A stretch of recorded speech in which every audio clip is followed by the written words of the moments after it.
another Q&A video. I am Renata from Nourish with Renata, your nutrition coach, here to empower women to nourish their bodies, minds, and spirits. And I'm here with my incredible co-host, Coach Mack.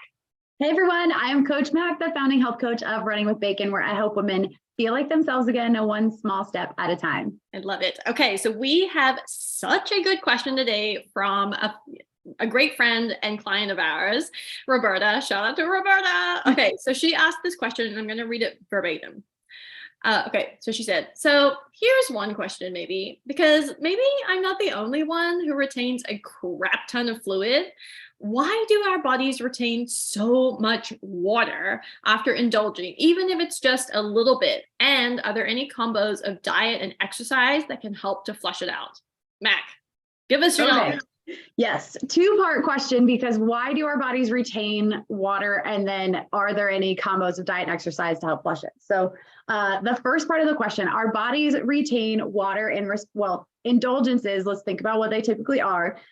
Very carb heavy, very salt heavy. And anytime we ingest those, our body holds on to extra water. It's just the chemical properties of carbohydrates and sodium that it basically attracts water. It helps balance our electrolytes. If we get too much salt in our system, it throws everything off and chemically things don't work as they should.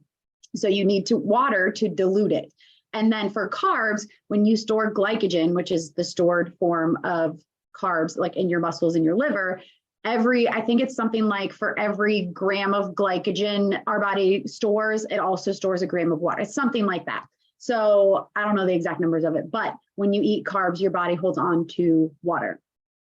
However, and most people freak out about this, just because you are holding on to water weight does not mean that you gained fat. So you don't need to freak out. You don't need to be like, the scale went up, I gained fat. That's not it. You're just holding on to water weight. And if you can calm your brain down enough to realize, okay, it's just water weight, I go back to normal and it'll all even out in a few days. That is a huge step forward, a huge step of progress that you can do to get away from the stress of the scale going up and down, and understanding just because your body's holding on to water weight doesn't mean you gained fat. You didn't. Water is not fat, so you didn't. So that's the first part of that question. And then the second part, are there any combinations of diet and exercise that will help flush it out? So again, you don't really need to flush anything out because it's going to come out anyways, assuming that you go back to your normal lifestyle. So if you, like you mentioned indulging, so I'm going to assume that you're not doing that like every day, every meal. So once you get back to your regular routine of things, fueling your body the way you normally do, moving your body every day, your body will naturally clear the extra water weight out as the sodium levels return back to normal. As you use up your glycogen stores and exercise and throughout the day, your body automatically has a certain amount of glycogen stores. You can't ever get rid of all of your water weight.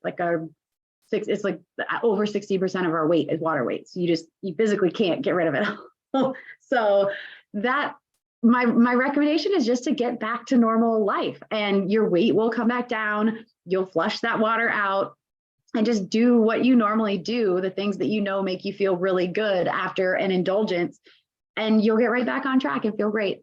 What about you, Renata? Any ideas for those things?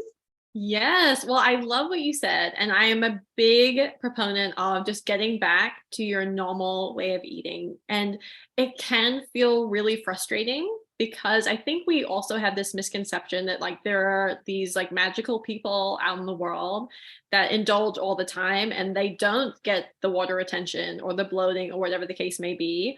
Just FYI, everybody gets it. So you're not alone. There are not magical people. Oh, maybe there are magical people out there, but there are not magical people out there that never get water retention. Everybody gets it at some point or another. So there's a few different causes. And just like Max said, sometimes it's a really high sodium intake or a high carbohydrate intake, 100%. Sometimes it's also due to a lacking of other minerals, which can help to balance out the sodium intake.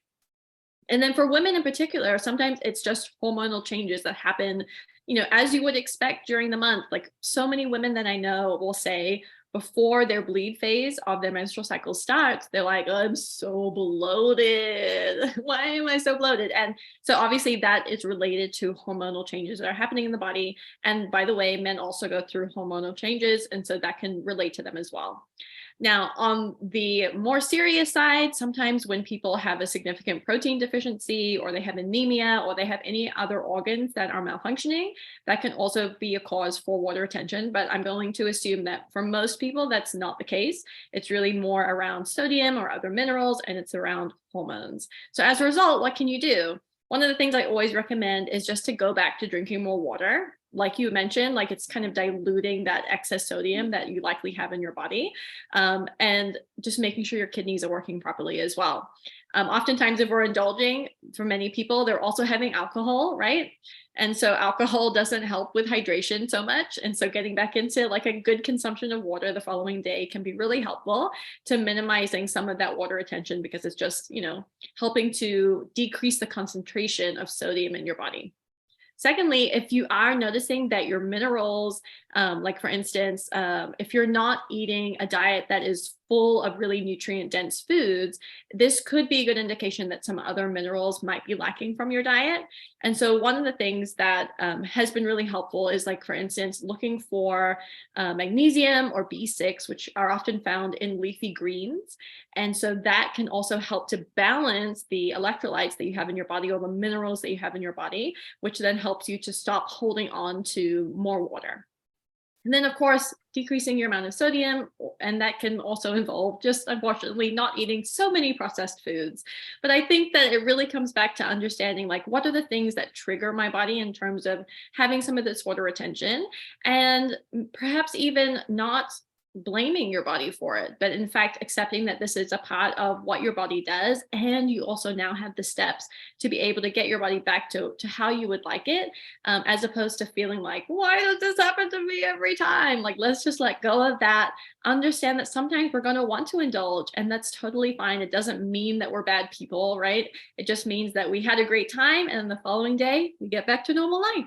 Love it. I actually was thinking, as you were talking about, it's our body's natural reaction to what we ate. And so not to blame it. I was thinking of animals for some reason, I was thinking specifically of predators when they finally get their prey and they eat so much food. And then for the next couple of days, they're all sluggish. And I'm talking like 30 pounds of food, and they're sluggish for the next few days and bloated. I mean, because they are, but that's what their bodies were meant to do. That's how it operates. And so, yeah, they're not eating Twinkies and wine, like all that stuff. So it is a little bit different, but our bodies were meant to react that way. So I think it's a beautiful point that you brought up, not to get mad at it. You're allowed to live and enjoy your life and indulge, and then just get back on track. So I thought that was such a good point to bring up.